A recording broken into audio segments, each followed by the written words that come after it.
Hello बच्चों, मैं MD sir आपका अपना यूट्यूब चैनल एसएस एकेडमी में हार्दिक स्वागत है। चलिए लेक्चर नंबर 2। इस लेक्चर 2 में यानी आज आपको पढ़ाया जाएगा, आज के जो टॉपिक हैं उसके बारे में मैं पहले बता देता हूं जो आज पढ़ाया जाएगा। बेटा आज के जो टॉपिक है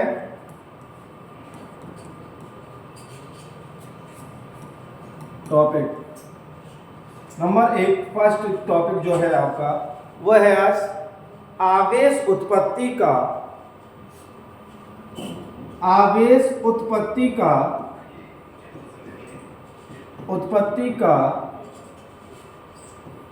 इलेक्ट्रॉनिक सिद्धांत। दूसरा टॉपिक है आवेश के मूलभूत गुणधर्म। देखो बच्चों, मैं आपको बता दूं, आवेश उत्पत्ति का इलेक्ट्रॉनिक सिद्धांत में हम सीखेंगे कि कौन सी वस्तु कब धनावेश और कब ऋणावेश हो जाता है। इससे पहले वाले लेक्चर में हमने सीखा था कि आवेश दो प्रकार का होता है, एक धनावेश और एक ऋणावेश। अब जानेंगे आवेश उत्पत्ति के सिद्धांत में कौन सी वस्तु धनावेशित हो जाती है और कौन सी वस्तु पर ऋणावेश आ जाता है। चलिए जानते हैं आवेश उत्पत्ति के सिद्धांत में। ओके बच्चों, और इससे पहले वीडियो को लाइक कर दें, चैनल को सब्सक्राइब कर लें, जिससे आपके लिए डेली आपके लिए हम निरंतर वीडियो बनाते रहें और आपके लिए ऐसे ही कोर्स चलता रहे। ओके बच्चों, आज के टॉपिक हमने बता दिए हैं, तो आज के टॉपिक को छोड़कर अब आगे पढ़ते हैं। जो आज का टॉपिक में पहला टॉपिक लेंगे वो है हमारा आवेश उत्पत्ति का इलेक्ट्रॉनिक सिद्धांत। ये हेडिंग डाल लेंगे आप, आवेश उत्पत्ति का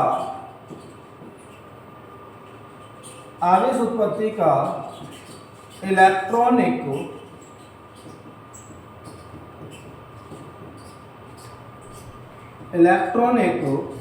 सिद्धांत।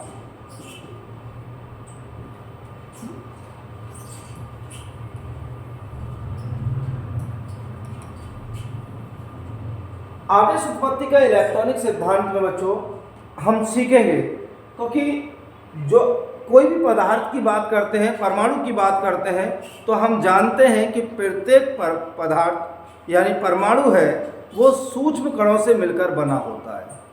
सूक्ष्म कणों से मिलकर बना होता है, जिन्हें हम परमाणु कहते हैं।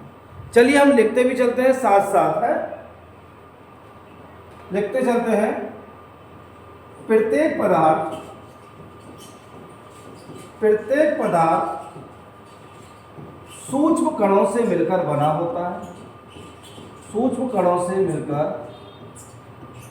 बना होता है,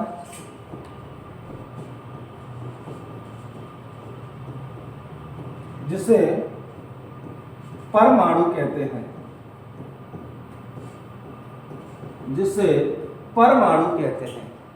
ठीक है। परमाणु के समस्त परमाणु का क्या कहते हैं, जिसे परमाणु कहते हैं, परमाणु का समस्त धनावेश परमाणु का समस्त धनावेश कहाँ होता है बेटा, मालूम है? परमाणु का समस्त धनावेश जो होता है वो केंद्रीय भाग में सकेंद्रित रहता है। यानी परमाणु का समस्त धनावेश परमाणु के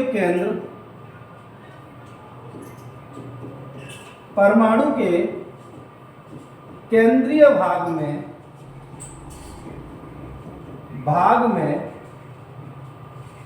उपस्थित होता है।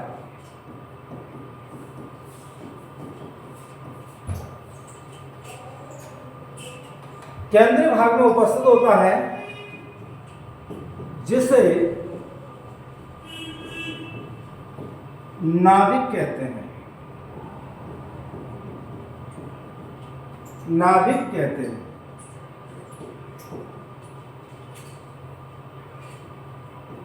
नाविक में प्रोटॉन और न्यूट्रॉन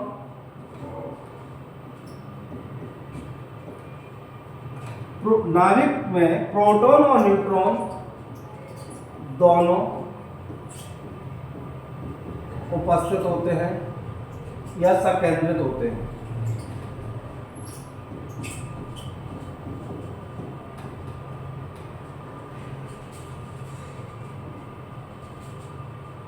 परमाणु की बाहरी कक्षा में, परमाणु की बाहरी कक्षा में इलेक्ट्रॉन परिक्रमण करते रहते हैं, परिक्रमण करते रहते हैं। बेटा ये बेसिक जानकारी आपको पता होना चाहिए। कोई भी परमाणु होता है वो प्रत्येक पदार्थ के सूक्ष्म कणों से मिलकर बना होता है, जिन्हें हम परमाणु कहते हैं। परमाणु के समस्त धनावेश जो होता है वो उसके केंद्रीय भाग में, समस्त धनावेश या समस्त द्रव्यमान केंद्रीय भाग में उपस्थित होता है। और नाभिक में प्रोटॉन और न्यूट्रॉनों दोनों उपस्थित होते हैं। और परमाणु की बाहरी कक्षा में इलेक्ट्रॉन परिक्रमण करते रहते हैं। चलिए मैं आगे एक चित्र के साथ माध्यम से, एक फिगर के माध्यम से मैं आपको बताता हूं। ठीक है बेटा? यस। और कमेंट में बताना जो भी आपको जानना है। ओके बच्चों, इसके सीखने के बाद, यहाँ सीखने के बाद आपको इसमें कुछ बचेगा ही नहीं, क्योंकि आवेश उत्पत्ति का सिद्धांत के बारे में पूर्ण जानकारी इस वीडियो में आपको मिल जाएगी। अब आप एक चित्र को समझिए। भाई एक परमाणु है जिसके केंद्रीय भाग में प्रोटॉन और न्यूट्रॉन सम्मिलित है और जिसकी बाह्यतम कक्षा में इलेक्ट्रॉन परिक्रमण करते रहते हैं। ठीक है ना, परिक्रमण करते रहते हैं। हम ज़्यादा नहीं बनाएंगे, जिससे हम काउंट कर सकें उतना ही हम इसे एग्जाम्पल में लेंगे। एक और परमाणु, ठीक है, और जिसका ये परमाणु नाभिक है, एक है प्रोटॉन और न्यूट्रॉन। इसके बाहरतम कक्षा में भी इलेक्ट्रॉन परिक्रमण करते रहते हैं। ठीक है, ये परमाणु का स्ट्रक्चर हो गया। क्या हो गया बेटा? संरचना। क्योंकि प्रत्येक पदार्थ जो परमाणु है वो सूक्ष्म कणों से मिलकर बना होता है और उसके केंद्रीय भाग में धनावेश होता है और न्यूट्रॉन उपस्थित होते हैं और उसके बाह्यतम कक्षा में, बाहरी कक्षाओं में इलेक्ट्रॉन गति कर रहे होते हैं। मेन टॉपिक अब आता है आवेश उत्पत्ति का सिद्धांत में। क्या है? जब ये एक पदार्थ हो गया, एक वस्तु हो गई, यह एक वस्तु है और ये भी एक वस्तु है, यानी दूसरी वस्तु कह सकते हैं। ठीक है, एक वस्तु है और ये आपकी दूसरी वस्तु है। ठीक है बेटा? जब एक वस्तु को दूसरे उपयुक्त वस्तु के साथ रगड़ा जाता है तो क्या होता है भाई? जब इनको आपस में रगड़ते हैं तो भाई इसमें प्रोटॉन और इलेक्ट्रॉन से वैद्युत बल के कारण जुड़े होते हैं। मगर इतना ध्यान रखना, जो इलेक्ट्रॉन प्रोटॉन के पास होते हैं वो अधिक चुंबकीय बल से जुड़े होते हैं और जो इलेक्ट्रॉन प्रोटॉन से दूसरी या बाहरी कक्षा में अधिकतम दूर होते हैं वो कम आबद्ध यानी कम दुर्बलता से जुड़े होते हैं, तो जिसके कारण इन पर कम प्रबल बल लगता है। इसके उपलक्ष्य में समझिए बच्चों, जब एक वस्तु को दूसरी वस्तु के साथ परस्पर रगड़ा जाता है तो इसके कुछ इलेक्ट्रॉन दूसरी वस्तु पर स्थानांतरित हो जाते हैं। अच्छा, मैं एग्जाम्पल तौर पर जोड़ लूँ यहाँ इलेक्ट्रॉन कितने हैं? 1 2 3 4 5 6। यदि इस पर 6 इलेक्ट्रॉन है तो इस पर प्रोटॉन भी कितने होंगे बेटा? बराबर होते हैं ना, 6 प्रोटॉन। इस परमाणु पर 6 इलेक्ट्रॉन और 6 प्रोटॉन होंगे। पक्का? इसी के बाद आगे बढ़ते हैं। 1 2 3 4 5 6। यदि इस परमाणु पर भी कितने? 6 इलेक्ट्रॉन हैं और 6 प्रोटॉन होंगे। कन्फर्म जी। जब इस उपयुक्त वस्तु को आपस में रगड़ा जाता है और रगड़ने के कारण प्रोटॉन दूसरे इलेक्ट्रॉनों को अपनी ओर खींच लेते हैं, या हम अपनी भाषा में कह सकते हैं, जब एक वस्तु को दूसरी वस्तु के साथ रगड़ा जाता है तो उसके कुछ इलेक्ट्रॉन जो दुर्बलता से जुड़े होते हैं, जो कमजोरी से जुड़े होते हैं, यानी कम ताकत के साथ जुड़े होते हैं, वो एक वस्तु से इलेक्ट्रॉन स्थानांतरित होकर दूसरी वस्तु पर पहुंच जाते हैं। हमने मान लिया कि इस वस्तु से ये वाला इलेक्ट्रॉन खिंचकर स्थानांतरित के साथ इस वाले वस्तु पर आ जाता है, तो इसमें जब वस्तु से इलेक्ट्रॉन चला जाएगा बच्चों, कितना रह जाएगा? इस पर 5 कितना रह जाएगा? इलेक्ट्रॉन चला जाएगा तो इसमें 5 इलेक्ट्रॉन रह जाएगा। मगर प्रोटॉन उसके नाभिक में होता है। प्रोटॉन एक वस्तु से दूसरी वस्तु पर स्थानांतरित नहीं होता। प्रोटॉन 6 ही रहेंगे, तो इलेक्ट्रॉन 5 हो जाएंगे, प्रोटॉन 6 रहेंगे, तो 5 इलेक्ट्रॉन हो गए। बेटा इलेक्ट्रॉन गया है दूसरी वस्तु पर इलेक्ट्रॉन कितने हो जाएंगे? 7, और प्रोटॉन बराबर रहेंगे। ठीक है, प्रोटॉन नहीं बदलते, इलेक्ट्रॉन ही स्थानांतरित होते हैं केवल। अब आप बता सकते हैं कि इसमें किसकी संख्या ज्यादा है, इलेक्ट्रॉन की या प्रोटॉन की? यदि आप ये कहते हैं कि सर इसमें इलेक्ट्रॉन की संख्या ज्यादा हो गई है, तो इलेक्ट्रॉन ऋणावेशित होता है। कैसा होता है? ऋणावेश। तो इसका मतलब ये हुआ जिस वस्तु पर जिसकी संख्या ज्यादा होती है उसकी प्रकृति भी वही कहलाती है। यानी इस पर इलेक्ट्रॉन ज्यादा है तो इलेक्ट्रॉन अधिक होने के कारण ये ऋणावेश होगी। क्या होगा बेटा? ऋणावेश होगा। और इलेक्ट्रॉन की कमी होने के कारण ये धनावेश होगा। क्या होगा बेटा? धनावेश। तो जो मैं बोल रहा हूं अब उस लैंग्वेज को आप लिख भी सकते हैं, और नहीं तो दोबारा एक बार सुनने पर ही याद हो जाएगी, आपको जरूरत नहीं पड़ेगी लिखने की। लिखने में इतना समय लगाओ, इससे पहले आसानी से एक बार सुन लीजिएगा। तो दो वस्तुएं बेटा, जब एक वस्तु को दूसरी वस्तु के साथ परस्पर रगड़ा जाता है तो उससे कुछ दुर्बल जुड़े हुए इलेक्ट्रॉन दूसरी वस्तु पर स्थानांतरित हो जाते हैं। क्या हो जाते हैं बेटा? स्थानांतरित हो जाते हैं, जिसके कारण एक वस्तु धनावेशित और एक वस्तु ऋणावेशित हो जाती है। एक वस्तु धनावेशित और दूसरी वस्तु ऋणावेशित हो जाती है। इसे आवेश उत्पत्ति का इलेक्ट्रॉनिक सिद्धांत कहते हैं, क्योंकि इससे यह पता चल गया कि कौन सी वस्तु ऋणावेश हो गई, कौन सी वस्तु ऋणावेश हो गई और कौन सी वस्तु धनावेश हो गई। समझ में आया ना? समझ में आया तो लाइक करिए जरूर। ठीक है बच्चों? तो एक वस्तु धनावेशित और दूसरी वस्तु ऋणावेश हो जाती है। चलिए आगे बढ़ते हैं इसमें। तो ये ऋणावेश और धनावेश हो गए। अब नोट पॉइंट जो है आपका, जो इसका रिजल्ट निकला है, नोट पॉइंट क्या है? नोट पॉइंट में हम कह सकते हैं इसमें इलेक्ट्रॉन कम है ना, और इसमें इलेक्ट्रॉन ज्यादा हो गए हैं। इसमें 6 प्रोटॉन और जी इलेक्ट्रॉन 5। यदि प्रोटॉन और इलेक्ट्रॉन की संख्या बराबर होती है तो वो परमाणु उदासीन हो जाता है। ठीक है, और जिस वस्तु पर इलेक्ट्रॉन कम है वो धनावेश, और जिस वस्तु पर इलेक्ट्रॉन अधिक है वो ऋणावेश। तो हम नोट पॉइंट में कह सकते हैं, नोट पॉइंट ध्यान रखना, क्या है नोट पॉइंट बच्चों? नोट पॉइंट है जिस वस्तु से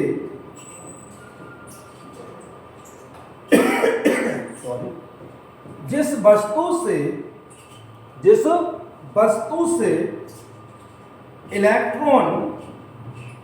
वस्तु से इलेक्ट्रॉन स्थानांतरित होते हैं जिस वस्तु से इलेक्ट्रॉन स्थानांतरित होते हैं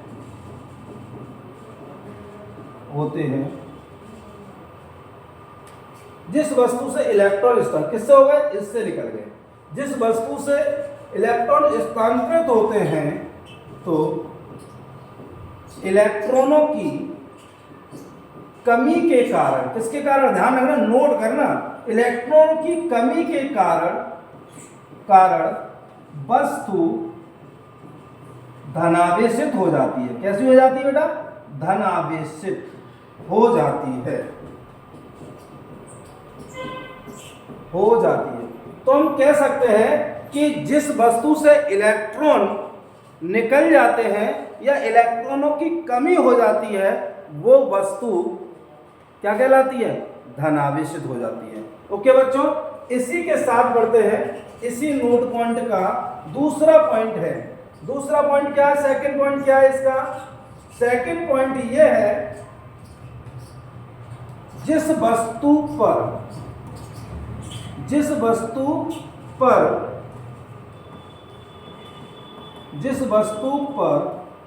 इलेक्ट्रॉन पहुंच जाते हैं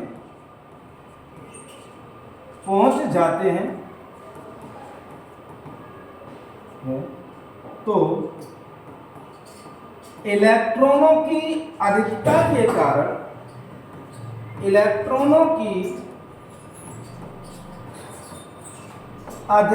के कारण वह वस्तु ऋण आवेशित हो जाती है, ऋण आवेशित हो जाती है। ठीक है बेटा, तो आपका आवेश उत्पत्ति का इलेक्ट्रॉन सिद्धांत का जो रिजल्ट है वो ये निकल के आया बेटा, जब हम किसी वस्तु को दूसरी उपयुक्त वस्तु के साथ रगड़ा जाता है तो एक वस्तु से कुछ इलेक्ट्रॉन दूसरी वस्तु पर पहुंच जाते हैं, जिसके कारण एक वस्तु धनावेशित और दूसरी वस्तु ऋणावेशित हो जाती है, और इसे हम आवेश उत्पत्ति का सिद्धांत कहते हैं। और आवेश उत्पत्ति के सिद्धांत में आप इस चीज को मान लीजिएगा, उसका जो नोट परिणाम निकला है वो ये है कि जिस वस्तु से इलेक्ट्रॉन स्थानांतरित होते हैं या जिस वस्तु से इलेक्ट्रॉन चले जाते हैं उसे हम क्या कहते हैं, इलेक्ट्रॉनों की कमी के कारण वस्तु धनावेशित हो जाती है। जिस वस्तु पर इलेक्ट्रॉन पहुंच जाते हैं या जिस वस्तु पर इलेक्ट्रॉन अधिक हो जाते हैं उस इलेक्ट्रॉनों की अधिकता के कारण वह वस्तु ऋणावेशित हो जाती है।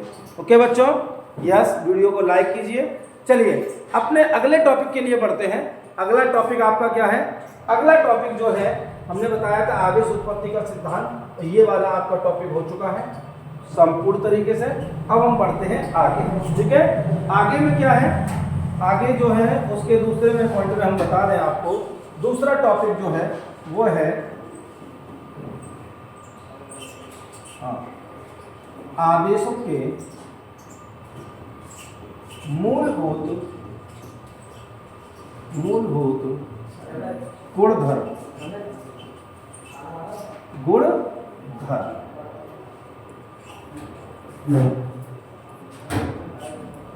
ठीक है, आवेशों के मूलभूत गुणधर्म। आवेशों के मूलभूत गुणधर्म का मतलब है कि आवेशों में क्या क्या गुण पाए जाते हैं और आवेशों के किस गुण के कारण कौन कौन सी घटनाएं संभव हैं। तो सबसे पहला गुण मैं हेडिंग डालता हूं, सबसे पहला गुण जो है वो है आकर्षण तथा प्रतिकर्षण। आकर्षण तथा प्रतिकर्षण। आकर्षण तथा प्रतिकर्षण। आकर्षण तथा प्रतिकर्षण। ओके बच्चों, जी आकर्षण तथा प्रतिकर्षण है। ओके, बिल्कुल, आकर्षण तथा प्रतिकर्षण। तो पहला गुण क्या है, जब, और हमने इसका पहले ही टॉपिक में बता दिया था कि आकर्षण और प्रतिकर्षण प्रकृति क्या होती है। ओके, जी हाँ, तो उसमें किस प्रकार था कि जब धनावेश हो या ऋणावेश, दो प्रकार के होते हैं ना आवेश। क्यों, आवेश दो प्रकार के होते हैं ना, एक धनावेश और एक ऋणावेश। यदि धनावेश धनावेश के पास जाते नहीं है, प्रतिकर्षित करते हैं, तो इसलिए हमने पहला नोट पॉइंट बताया था। और उसी प्रकृति का इसका एक गुण है समान प्रकार के आवेश। क्या गुण है? समान प्रकार के आवेश। समान प्रकार के आवेश यदि आप जल्दी जल्दी चाहते हैं तो चालान कि सर मुझे और स्पीड से पढ़ाएं, तो उसमें राइटिंग नहीं, वैल्यू देखिए। ओके, समझिए। समान प्रकार के आवेश एक दूसरे को प्रतिकर्षित करते हैं।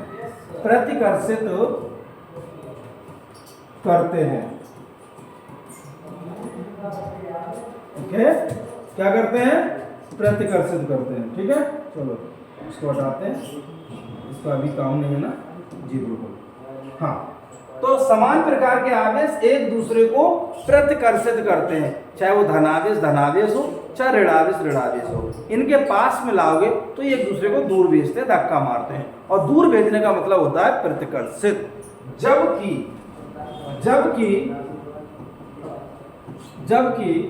विपरीत प्रकार के आवेश, विपरीत का मतलब एक धनावेश और दूसरा ऋणावेश, जबकि विपरीत प्रकार के आवेश एक दूसरे को आकर्षित करते हैं। एक दूसरे को आकर्षित करते हैं। एक दूसरे को आकर्षित करते हैं। ये इसका आपका हो गया पहला गुण। कौन सा हो गया? पहला गुण है आवेशों का, यानी आकर्षण और प्रतिकर्षण। यानी समान प्रकार के आवेश होते हैं तो वो एक दूसरे को प्रतिकर्षित करते हैं, दूर भेजते हैं, और जबकि विपरीत प्रकार के आवेश एक दूसरे को आकर्षित करते हैं, तो इसी प्रकृति को बोलते हैं हम आकर्षण और प्रतिकर्षण। ये हमारे आवेश का गुण। चलिए दूसरा गुण जानते हैं। आवेश का दूसरा गुण क्या है? भाई आवेश का दूसरा गुण जो है वो है आवेश का संरक्षण। आवेश का संरक्षण नियम। आवेश का संरक्षण नियम यानी प्रॉपर्टीज यानी गुण नंबर 2। ये सेकंड गुण जो है वो है आवेश का संरक्षण नियम। आपने संरक्षण नियम काफी पढ़े होंगे। ये द्रव्यमान संरक्षण नियम पढ़ा होगा, है ना, और ऊर्जा संरक्षण नियम पढ़ा होगा। उनकी परिभाषाएं थी, ऊर्जा ना तो उत्पन्न की जा सकती है और ना ही नष्ट की जा सकती है। इसे एक रूप से दूसरे रूप में परिवर्तित किया जा सकता है, जैसे विद्युत ऊर्जा को रासायनिक ऊर्जा में बदलना, सौर ऊर्जा को विद्युत ऊर्जा में बदलना, है ना। तो इसी प्रकार आवेश संरक्षण का भी एक नियम है। क्या है बच्चों? आवेश ना तो उत्पन्न किया जा सकता है, ऐसा नहीं है। ब्रह्मांड में, संसार में जो भी वस्तुओं का आवेश नियत है वो कुल नियत है, निश्चित है। उसे बढ़ाया नहीं जा सकता और ना ही घटाया जा सकता है। इसलिए कहा जाता है कि आवेश ना तो उत्पन्न किया जा सकता है और ना ही नष्ट किया जा सकता है। इसे केवल एक वस्तु से दूसरी वस्तु पर स्थानांतरित किया जा सकता है। जबकि मैंने आवेश उत्पत्ति के सिद्धांत में आपको बताया था, घर्षण करके भी दिखाया था। उस वस्तु में क्या थी? एक वस्तु से दूसरी वस्तु पे इलेक्ट्रॉन चले गए, खत्म तो नहीं हुए, नष्ट तो नहीं हुए। और जब वो नष्ट नहीं हो सकते उसी को बोलते हैं आवेश का संरक्षण नियम। चलिए लिखते हैं आवेश का संरक्षण नियम क्या है। चलिए लिखते हैं, ठीक है बेटा।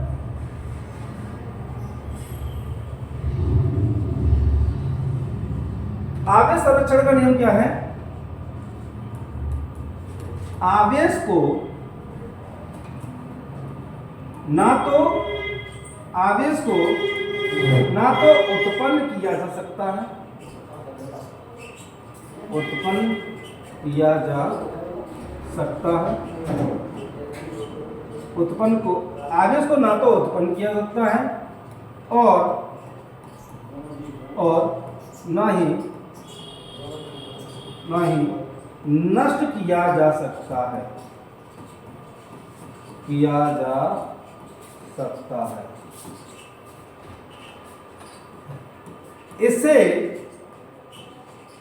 इसे केवल इसे केवल एक वस्तु से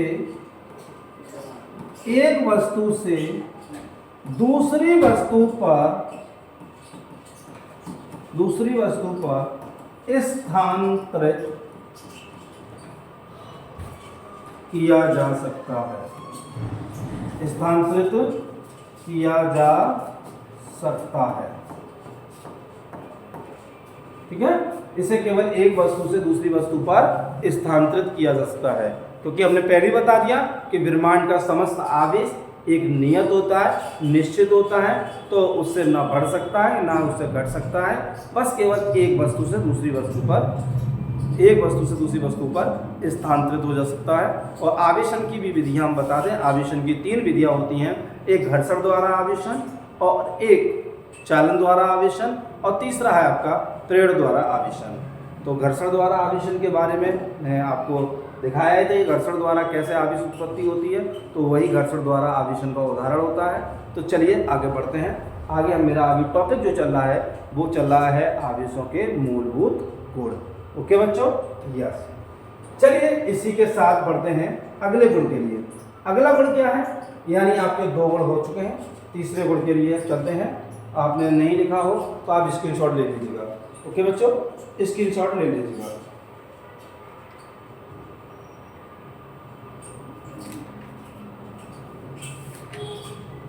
ठीक है बेटा, स्क्रीन ले लिया हुआ।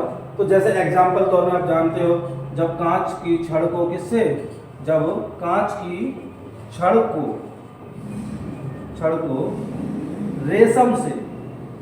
रेशम से रगड़ा जाता है या ऊन को अंबर से रगड़ा जाता है, तो क्या होता है, कुछ इलेक्ट्रॉन रेशम की छड़ से लोहे को कांच की छड़ पर आ जाते हैं, तो आवेश नष्ट थोड़ी नहीं हुआ, इसका रेशम का आवेश कांच की छड़ पर आ गया, तो इसका मतलब ये है आवेश संरक्षण का नियम।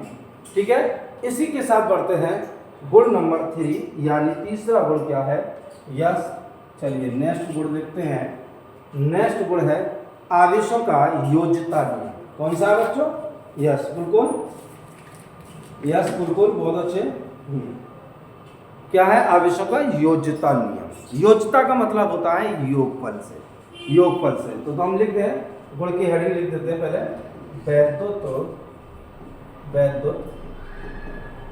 आवेशों की योज्यता,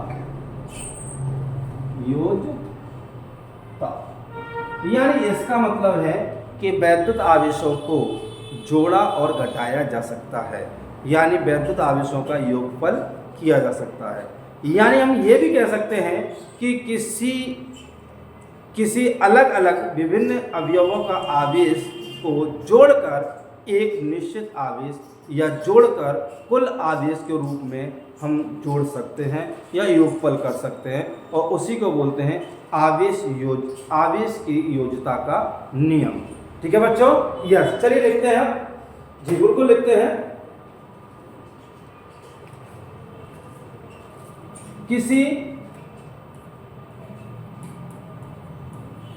किसी वस्तु का, समझ रहे ना, किसी वस्तु का कुल आवेश उसके विभिन्न माना अलग अलग, उसके विभिन्न अवयवों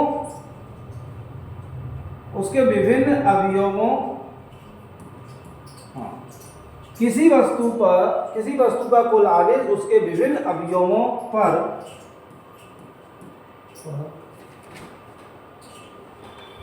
उपस्थित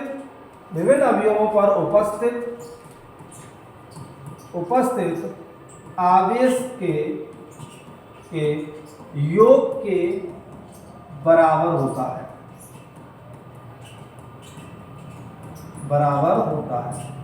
तो हम कह सकते हैं किसी वस्तु पर जो कुल आवेश होगा उसके सूक्ष्म अवयव या सूक्ष्म भागों पर जो आवेश होता है उसका कुल योग कुल आवेश के बराबर होता है। तो इसका मेन थीम्स यही है कि आवेशों को जोड़ा और घटाया जा सकता है। ठीक है बच्चों, जी हाँ। जैसा तो मैं मान लेता हूं, यदि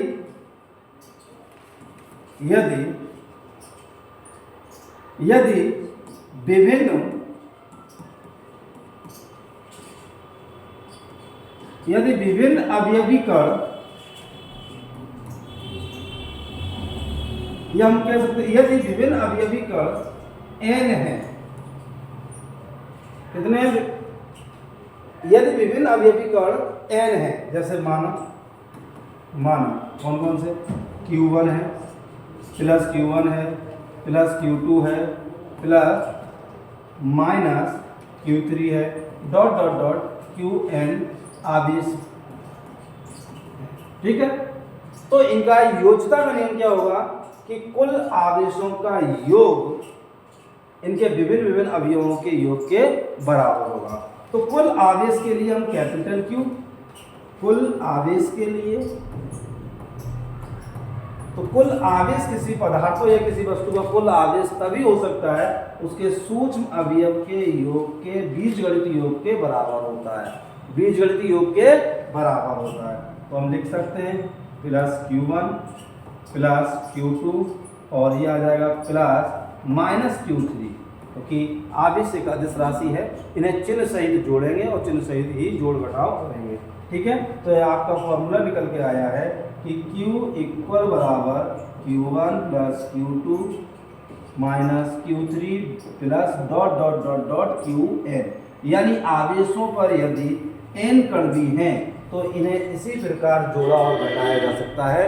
तो वैद्युत आवेश योज्यता के नियम का पालन करता है, क्योंकि वैद्युत आवेशों को जोड़ा और घटाया जा सकता है, और जोड़ा और घटाया जा सकता है तो योज्यता के नियम का पालन करता है। चलिए नियम नंबर 4 यानी गुण नंबर 4 की बात करते हैं। गुण नंबर 4 क्या है? हाँ, गुण नंबर 4 यदि आपने ना लिखा हो तो आप स्क्रीनशॉट जरूर ले लीजिएगा बेटा, स्क्रीनशॉट ले लीजिएगा, ठीक है, स्क्रीन ले लीजिएगा, ठीक है। मस्त होकर पढ़िए, बोरिंग होकर मत पढ़िए, क्योंकि आपके पास समय बहुत है, और खुश होकर पढ़िए क्योंकि याद करना जरूरी नहीं है, समझना जरूरी है, समझना जरूरी है। ओके, यस, बिल्कुल, बस धैर्य रखिए, रुकिए, बस 10 मिनट का टॉपिक और है और उसके बाद आपके गुण कंप्लीट हो जाएंगे और फिर मिलेंगे अगली वीडियो से, ठीक है। हाँ, बदल जाओ वक्त के साथ, या वक्त बदलना सीखो, मजबूरियों को मत कोसो और हर हाल में पढ़ना सीखो, क्योंकि ज्ञान वो चीज़ है, नॉलेज वो चीज़ है जो इंसान को हर जगह सम्मान दिलाती है। यदि आप ज्ञान नॉलेज अच्छे भरपूर ले लेंगे तो आपको ज़रूर सम्मान मिलेगा, ठीक है बेटा। तो इसलिए आप अच्छे से पढ़िए, अपना समय जो दे रहे हो तो अपने माँ बाप को धोखा मत दो। यदि आप 12th में पढ़ रहे हो तो अपने माँ बाप को धोखा मत दो, 12th जैसी मेहनत करके दिखाओ अपने माँ बाप को कि हाँ हमने पढ़ा है, और वो भी कह सकें हाँ हमारा बच्चा या बच्ची पढ़ने वाली है, जिसने रात दिन मेहनत कर कर हमारा खुद का नाम रोशन किया है, अपने गुरुजन और माँ बाप का नाम रोशन किया है। चलिए पढ़ते हैं, ये तो आगे लेक्चर होते रहेंगे, मगर बीच बीच में आपको चार्ज करना भी ज़रूरी है, क्योंकि आप भी एक बैटरी की तरह हो चुके हो, थोड़ा पढ़ लेते हो और फिर डिस्चार्ज हो जाते हो, है ना। चलिए अब तुम्हें चार्ज कर दिया है, चलिए आगे बढ़ते हैं, ठीक है।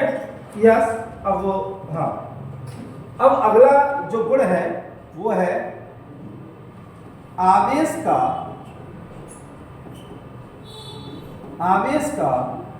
वेग पर प्रभाव। आवेश का वेग पर प्रभाव, ठीक है। आवेश पर वेग का, आवेश पर क्या है बेटा, दोबारा रिपीट करते हैं, आवेश पर वेग का प्रभाव, जाकर अनमीन्स बहुत अंतर हो जाएगा काका, ठीक है, आगे पीछे होता है। तो इसका मतलब है कि आवेश पर वेग का क्या प्रभाव है, क्या प्रभाव है।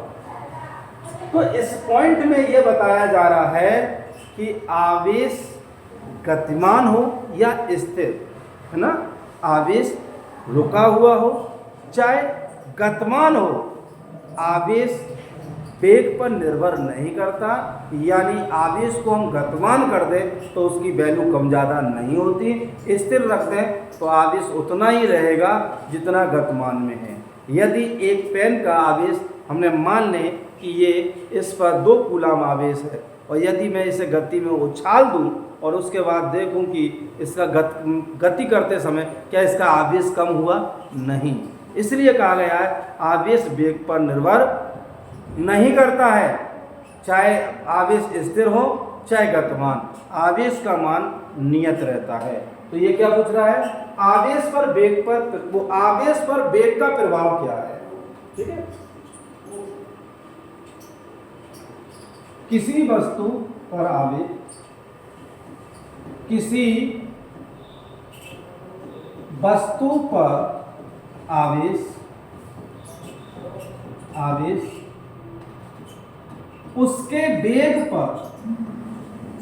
उसके वेग पर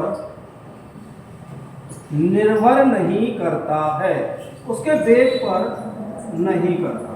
ठीक है, किसी वस्तु पर आवेश उसके वेग पर निर्भर नहीं करता है। आवेश चाहे स्थिर हो चाहे गतिमान, उस पर कोई प्रभाव नहीं पड़ता है वेग का, कि वेग बढ़ने से या आवेश को गतिमान करने से उसके आवेश की वैल्यू में कोई परिवर्तन आएगा तो नहीं। ओके बच्चों, यस। चलिए बढ़ते हैं अगला, लास्ट 5वां पॉइंट। यस, बोल आवेशों का क्वांटीकरण, आवेशों का क्वांटीकरण या क्वांटम प्रकृति भी कहते हैं बच्चों इसे, आवेशों का क्वांटीकरण। आवेशों का क्वांटीकरण क्या होता है, क्वांटीकरण का मतलब होता है क्वांटिटी से। चलिए मैं बताना चाहता हूँ, पहले एग्जांपल तौर पर थोड़ा समझाना चाहता हूँ। जैसे मान लो कोई आवेश है, इस पर Q आवेश है, मगर ये छोटे छोटे सूक्ष्म कणों से मिलकर बना है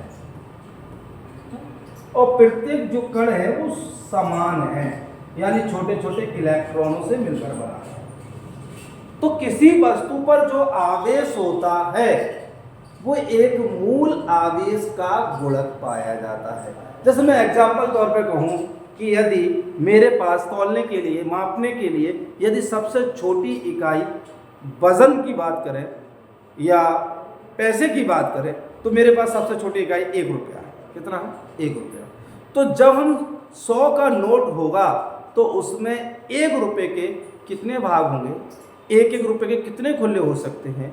तो यानी 100 रुपये का नोट बेशक एक बड़ा है, मगर उसमें 1-1 रुपये की संख्या 100 के बराबर है। इसी प्रकार किसी वस्तु पर कोई आवेश होता है वो उसके एक मूल आवेश के गुणक के बराबर होता है। यदि किसी पर 10 इलेक्ट्रॉन है तो उस पर आवेश होगा Q 10 × E। यदि उस पर है 2 इलेक्ट्रॉन है 2 × E। और किसी वस्तु पर n इलेक्ट्रॉन है, कितने? n इलेक्ट्रॉन है, तो फॉर्मूला होगा Q = NE। तो इसका मतलब ये हुआ किसी वस्तु पर आवेश, उपस्थित आवेश उसके मूल आवेश का पूर्ण गुणक होता है। तो हम यही कहना चाह रहे हैं कि आवेश का क्वांटीकरण क्या होता है। आवेश के क्वांटीकरण के बारे में चलिए लिखते हैं। ओके,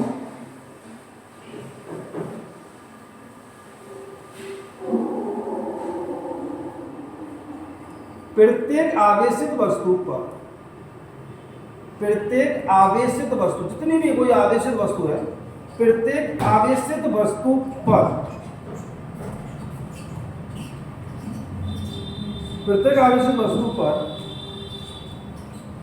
एक सूक्ष्म आवेश होता है,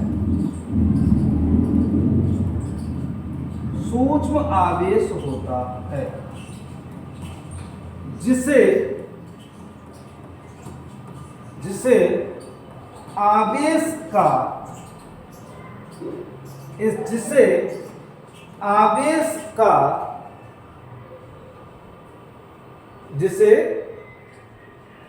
आवेश का पूर्ण गुणक, यानी उसका गुणक है, जिसे आवेश का पूर्ण गुणक कहते हैं। जिसे आवेश का क्या कहते हैं? पूर्ण गुणक कहते हैं। जिसे आवेश का पूर्ण गुणक, जिसे मूल आवेश के नाम से जाना जाता है। मूल आवेश क्या है? मूल आवेश। तो हम कह सकते हैं कि प्रत्येक वस्तु पर एक सूक्ष्म आवेश होता है, यानी सबसे छोटा आवेश होता है जिसका पूर्ण गुणक कहते हैं और उसे मूल आवेश के नाम से जानते हैं। इसे स्मॉल e से प्रदर्शित करते हैं या व्यक्त करते हैं। ठीक है, इसका फॉर्मूला क्या होगा? Q बराबर प्लस माइनस एन ई, क्योंकि इलेक्ट्रॉनों की संख्या n है, जहाँ n क्या है बेटा, n क्या है, जहाँ n इलेक्ट्रॉनों की संख्या है, n बराबर 1 भी हो सकता है, 2 भी हो सकते हैं, dot dot dot dot point ले लेंगे, ठीक है। और ई क्या है, ये उस सूक्ष्म आवेश या मूल आवेश है जिसका मान 1.6 इंटू 10⁻⁻19 कूलाम होता है। ओके बच्चों, ठीक है। तो कल मैं इस फॉर्मूले पर न्यूमेरिकल भी कराऊंगा, तो ये फॉर्मूला थोड़ा आप रिवाइज करके आना है, याद करके आना है। इसी के साथ बच्चों जय हिंद जय भारत। चलिए अपने भाई को जल्द से जल्द लाइक करें और उसे इतना सपोर्ट करें हमारी एसएस एकेडमी टीम को, जिससे पता चले कि हम उस पर पढ़ने वाले बच्चा जबरदस्त सफल हो।